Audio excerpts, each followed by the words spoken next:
are calling it Orwellian. Others are even saying it is Big Brother-like in nature. But others are saying this is absolutely necessary to protect our nation. Can you hear me now? The government can't hear you, but it is monitoring your conversations. If you're a Verizon customer, the National Security Agency might be looking at who you called or who called you. They're not listening into people's conversations. There's no transcripts of conversations. This is just point-to-point telephone numbers. When numbers are called, from what number to what number at what time. According to a report in England's Guardian newspaper, the Obama administration is collecting millions of U.S.-based Verizon telephone records, also looking at calls coming in from overseas. The FBI was reportedly granted a court order for Verizon's records 10 days after the Boston Marathon bombings killed 3 people and injured more than 260.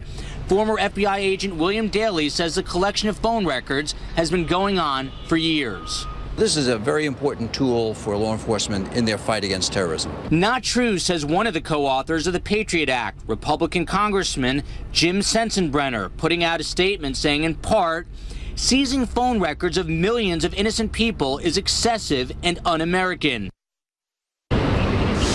Now, this court order does expire July 19th. At this moment, it is unclear if any other phone companies are giving their information to our government. Well, I guess I wished I could be shocked, but I'm not surprised. I think there's been a few of us who have been warning about this, voted against the Patriot Act, voted against these FISA courts, so it doesn't surprise me a bit. And because it's not confirmed by these companies, just means that they are intimidated. They can get into a lot of trouble. I mean, they can turn over these records and they're not allowed to even talk about it.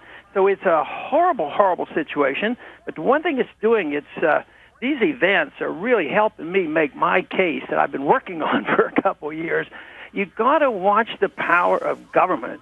Power in government is almost always abused, and this is abused, and it isn't the Democrats and it isn't the Republicans. It's both of them. And then it's the toleration of the people. The people put up with it.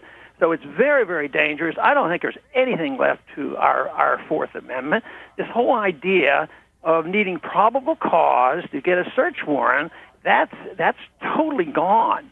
And this to me is very, very serious, but also it's an awakening call. Let's hope that we can get the progressives together with the libertarians and the constitutionalists and say enough is we've had enough of this, and we have to stop. Our economy doesn't work, the foreign policy is in shambles, and now we have no privacy because people say they want to be safe. Governments cannot make us safe. To pretend they can make us safe, they have to destroy personal liberty. Or they can make an attempt. They can make us safe if they turn us into cattle in a cage or something, But this is, Congressman, this is devastating. So I'm not surprised at what's happening. Congressman Mike Rogers, who's obviously head of the House Homeland Security Committee, he said today that going through those phone records prevented a terrorist attack. Do you buy that? And how do you argue against this kind of surveillance if it is, in fact, preventing attacks? Well, first thing is I don't believe it. I've heard so many of those stories that there have been dozens and dozens of terrorist attacks over the years. The FBI has been involved, and they save us from all this. But no, this is not justification to turn over your liberties, turn over everything that is precious, and say the government can have total control of me because they might stop something sometime.